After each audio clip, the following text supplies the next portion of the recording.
Hello everyone, welcome once again to my channel. I hope you know the name of my channel, JD's Guidance, and if you have not subscribed, please very quickly subscribe to my channel.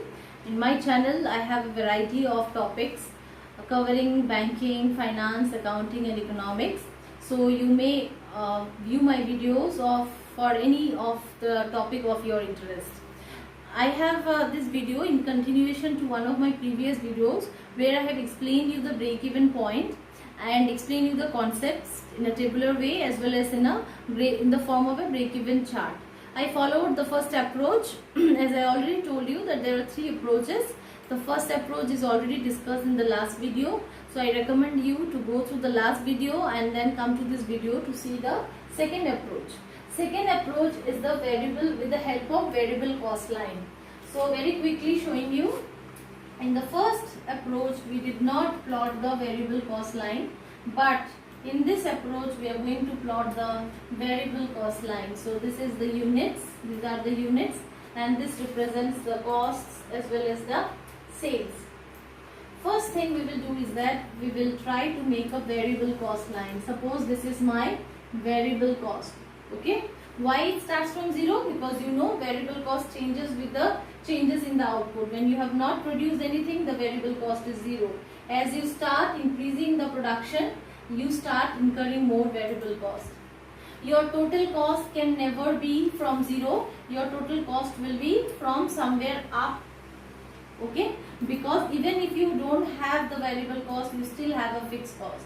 Okay, so this is your total cost. Now I am trying to make a sales line. Sales will also be 0 when you have not produced anything. So when you have not produced anything, where will you sell? So that's why your sales will also start from this. So this is your sales. And you know break-even point is the point of intersection between the sales and the total cost. So this is your break-even point.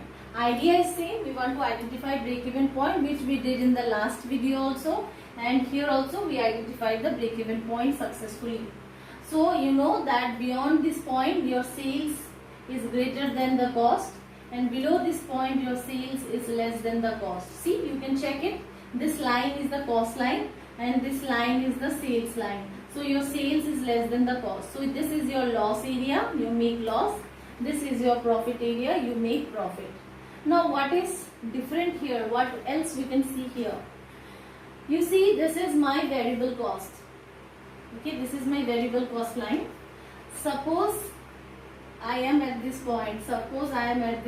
Okay, so that means I have crossed my break-even point. I have crossed my break-even point B. Suppose break-even point B I have crossed. I am here. Now I am making profit. I am extending this line and making it touch here. So means my sales is this much, my cost is this much, okay, and my variable cost is this much. So you know that total cost minus variable cost is your fixed cost. If your total cost is this much and you minus the variable cost, what you get is your fixed cost. So you can determine what is your fixed cost. So this is your fixed cost. Okay, so this much is your fixed cost if you have produced at this point of F. So at point F, see, you are successfully covering your variable cost. You are also meeting your fixed cost. You are also making profit. So here to here you have covered your variable cost. Here to here you have covered your fixed cost, and here to here you have made profit also. So this is one more way of finding out the break-even point. So the good thing about this method is that you are not good thing, I mean the feature of this method is that you are not making the fixed cost as we did in the last method, but you are preparing a variable cost line, and from there you are showing that this much is my sales, this much is my variable cost. So sales minus variable cost is my fixed cost. Okay, fixed cost plus profit. So this much is my profit. Okay, because you know the equation, sales minus variable cost is equals to fixed cost plus profit. Okay, this is sales minus variable cost is your contribution. So contribution is nothing but fixed cost plus profit. Okay, then what is profit? Profit is nothing but your contribution minus fixed cost. So anyways, this formula and other quantitatives also I have videos. Let us first understand this properly. I hope you have understood this. If you have understood, please like this video, and let's meet again in the next video with the third approach. Thank you.